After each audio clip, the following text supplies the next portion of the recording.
Vamos a discutir esta noche con Gustavo Ludmer, con Marina del Poyeto y con Esteban Mercatante, desde tres ópticas distintas completamente, pero tres especialistas que yo respeto mucho.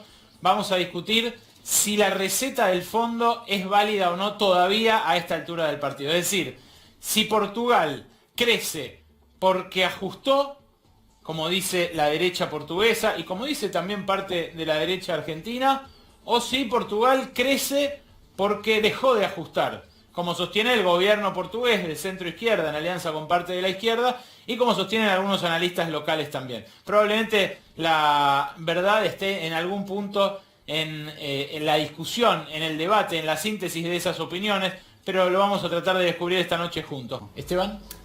¿Qué tal, Berco? Antes que nada quería aprovechar para anunciar que vine con libro.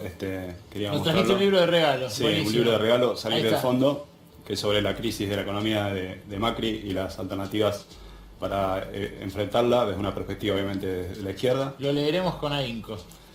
Y bueno, yendo a la cuestión del debate, me parece que hay que analizar los dos momentos que atravesó Portugal como un conjunto, digamos. Yo creo que la primera definición que hay que hacer es efectivamente similar, digamos, a lo que decía Marina, digamos.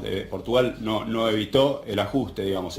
Había una decisión para tomar ante la crisis, creo yo, que es la decisión de quién paga esos costos de esa crisis, y obviamente el criterio para enfrentarla, para tomar la decisión de quién paga los costos, lo determinó la Troika, lo determinó, es decir, el gobierno de la Comisión Europea, el Banco Central Europeo, el FMI, y bueno, los gobiernos socialista Sócrates, que estaba en 2010, y Pasos Coelho, que inició en 2011. Bueno, ahí vos relataste en todo taxativamente, digamos, todo lo que se hizo esos años, que fue terrible, digamos, me parece a mí. O sea, la suba del IVA, que terminó duplicando el nivel del impuesto, privatizaciones, reforma laboral, una baja de los salarios que llegó al 14%, digamos, considerando la eliminación de los aguinaldos. Toda una serie de medidas para sanear, digamos, la situación fiscal, para sanear las cuentas externas, y estabilizar, digamos, la situación de deuda, digamos. En última instancia, en 2014, la Troika le dio el visto bueno, digamos, a la economía portuguesa, dio por cumplido las metas del ajuste. Es una economía que había vuelto a financiarse en el mercado, digamos, estaba liberada en cierta forma para definir su política económica. Después llega Costa en 2015, digamos, después de una elección donde en realidad el ganador había sido el mismo gobierno que estaba aplicando el ajuste, sí, pero no pudo formar gobierno, y toma la decisión de revertir varias de las políticas. Ahora la toma sobre la base de ciertas condiciones que le dieron la posibilidad, le dieron márgenes para hacerlo. Una de ellas es que no estaba más la Troika supervisando la economía cada 3 meses. Y la otra es que la situación, obviamente, si uno mira los indicadores de deuda, seguían siendo y siguen siendo hoy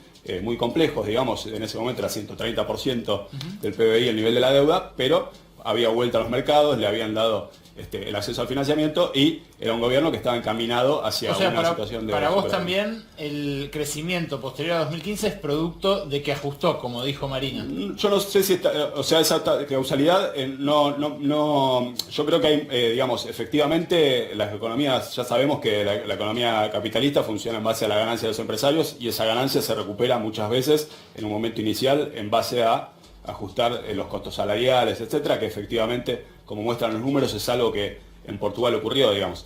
Después, obviamente, a partir de 2015 empezó a actuar en el crecimiento algún componente fiscal, pero ese no se podía haber dado sin haberse sacado de encima a la Troika, sin haber logrado que volver al mercado de deuda. O sea, esa era una variante. La otra era decir desde el vamos, no vamos a aceptar que la economía se ajuste a costa de los trabajadores, a costa de la austeridad, etcétera. Pero no es la que tomó ni el Partido Socialista en 2010, ni la que tomó Pasos Coelho, y cuando llegó Costas, esa decisión ya no había que tomarla porque ya se había aprobado, digamos, y podía dar el giro sin mayores costos. Tuvo que negociar un poco, pero... De vuelta, estamos discutiendo acá sobre Portugal, pero estamos tratando de extraer enseñanzas para la Argentina. Me pierdo en la maraña de medidas técnicas cuando me dicen Portugal creció porque ajustó, y la verdad que eso es la misma receta que aplicó Grecia durante 8 años. Yo digo, más allá de la causalidad, hay que constatar un primer dato, me parece a mí, que es que el crecimiento en Portugal lo tenés de 2014, es decir, todavía tuviste 2 años de gobierno conservador. sobreactuando el Pero ajuste. se agotaba ese crecimiento. Si vos mirás las Puede ser que estadísticas, se agotara, pero vos tuviste, cuando asumió Costa, tenías una economía creciendo al 1,5%. y ahora Después, está casi al 3. en ese Por momento me eso. parece que hay que incluir una lectura política que hizo la propia Unión Europea, digamos. Hay que pensar que empezaba a haber un clima donde se va a votar el Brexit en 2016, donde empezaba, subía Trump del otro lado del Atlántico, lo que se llama el extremo centro, es decir, los partidos, lo llamó así Tariq Ali, digamos, un intelectual marxista que hablaba de ese extremo centro como los partidos conservadores y socialdemócratas que se alternaban para aplicar una política neoliberal, que Sí. fue básicamente lo que gobernó la Unión Europea desde la posguerra, pero desde los 80 aplicó la política de contenido neoliberal. Bueno, eso amenazaba disolverse, digamos, por derecha y por izquierda, sobre todo por derecha, digamos, y eso lo seguimos viendo hoy en cierta forma con los partidos soberanistas. Y bueno, yo creo que en eso hubo una lectura política de darle cierta holgura a un gobierno portugués que ya no tenía que negociar condicionalidades con nadie, digamos. Es que Pero no justamente se ve un aumento en el deterioro ni del sector público, ni del déficit del sector público, ni del déficit del sector externo. No, porque una cosa En que hubo Grecia, en Portugal, vos lo que tenés es una recomposición de los ingresos de los trabajadores del sector público, de los jubilados.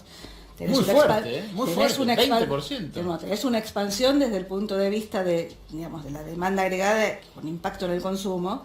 a costa de la inversión pública en gran medida. Pero, sí, es cierto que, también es cierto que inversión pública en países europeos, vos viste esos colectivos, esos troleuses, no es que está roto todo. No, pero en tiene Grecia, inversión más baja desde 1995, que es un Sí. dato importante. sí. Ahora, si ese es el precio a pagar para que el gobierno le diga basta a las políticas de bajar los sueldos, de frenar, ¿sabes qué hicieron?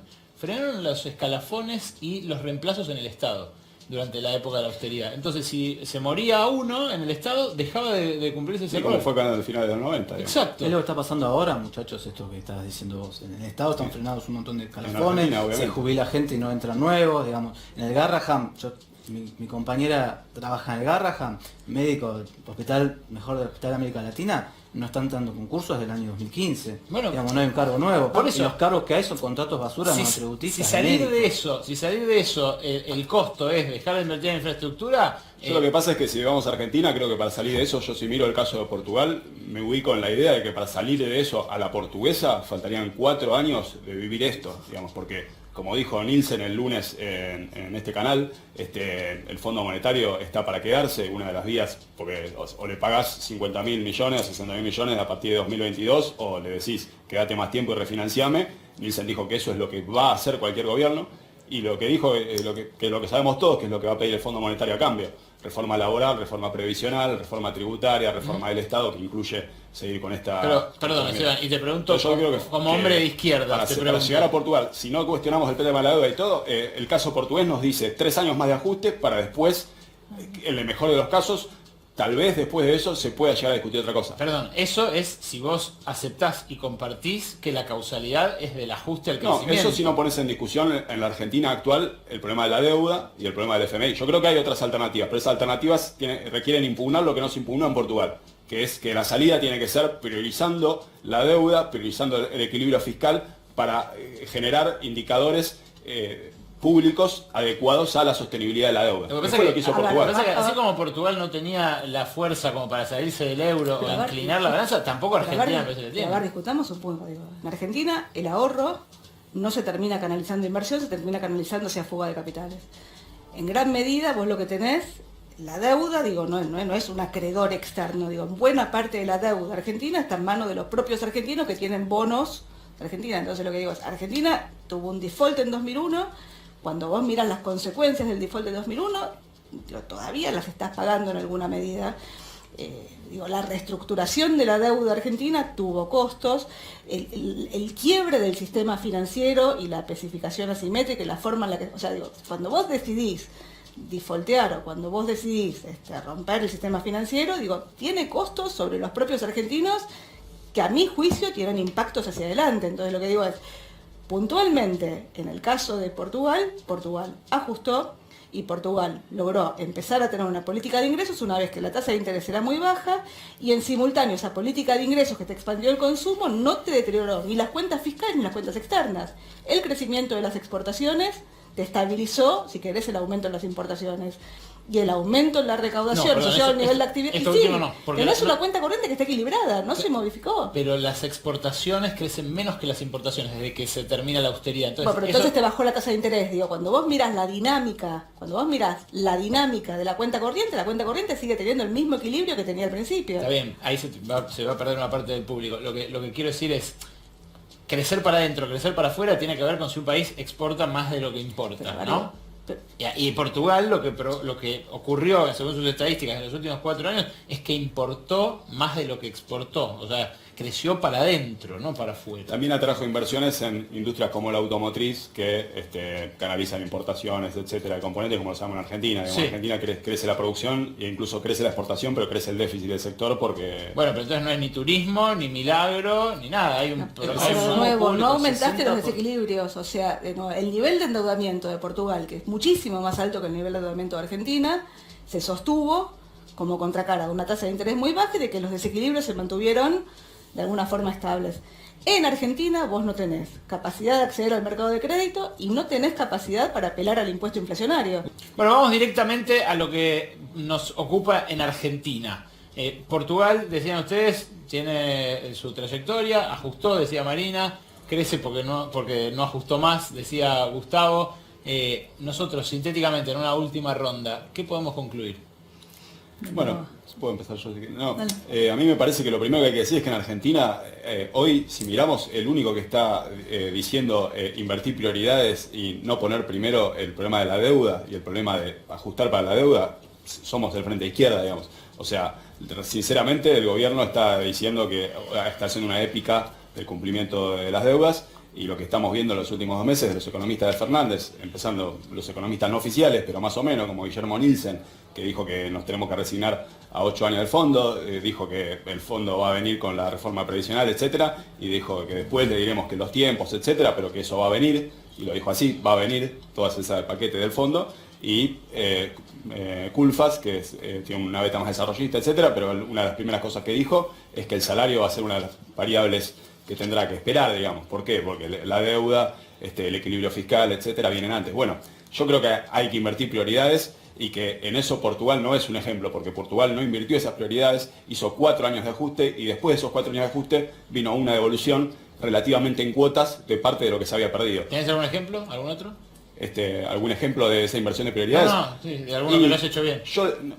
Mirá, el problema de la deuda, por empezar, es un problema que ahora parece un tabú, digamos, pero si uno mira la historia está plagada de países donde los gobiernos capitalistas, es decir, no ningún socialista, nada por el estilo, dijeron la deuda no se puede pagar, el ajuste no se puede sostener indefinidamente durante 4 años para llegar al 60% de pobreza, y no se paga. O sea, recién en los últimos 40 años se empezó a convertir en un tabú esto de que hay que seguir pagando hasta el final y evitar el default, y se volvieron default como el de Argentina, que llegó después de haber hecho hasta lo imposible por pagar, llegar a 22% de desocupación, a 60% de pobreza, y después, a pesar de todo eso, entrar en el default. Eso no era la norma, digamos. Entonces lo que estamos diciendo de que no pagar la deuda e invertir las prioridades es algo que existe en la historia. María. Y me parece que hoy, digamos, lo ideal es enemigo de lo posible. Y en ese marco, me parece que lo posible hoy es un esquema que minimice los costos a través de una renegociación con el Fondo Monetario, con los acreedores privados, y que uno pueda en Argentina volver a un sendero de crecimiento, bajando el peso de la carga de la deuda, sobre todo prolongando plazos y tasas de interés, y con un esquema de negociación en el cual los que negocien, digamos, desde mi punto de vista, no es lo mismo que negocie con el FMI Matías Culfas o incluso, no sé, Alberto Fernández, que negocie Macri o Duhovne, porque claramente el acuerdo... No, con el está Fondo- clarísimo que Duhovne no puede salirse ni un centímetro de lo que ya acordó, porque lo Porque acordó él, ¿no? el préstamo del Marina, Fondo Monetario fue para Grecia, Macri, hay no que fue tener en para cuenta Argentina. que Grecia renegoció la deuda en 2012 y eso no evitó que Syriza viniera 3 años después y tuviera que hacer un ajuste No de la tenemos que- comuna. Una sola cosa, Grecia tenía 200 puntos de deuda PIB, Argentina tiene una deuda PIB de mercado que son 34 puntos del PIB que ya devaluó, o sea, Argentina no llegó a un nivel de endeudamiento perverso, con lo cual el costo es muy alto De y hacer un los default. beneficios son muy bajos. Gracias Marina del Polleto, gracias Esteban Mercatante, gracias a Gustavo Ludmer, la verdad que un debate súper enriquecedor y me alegro que lo haya seguido tanta gente desde su casa también.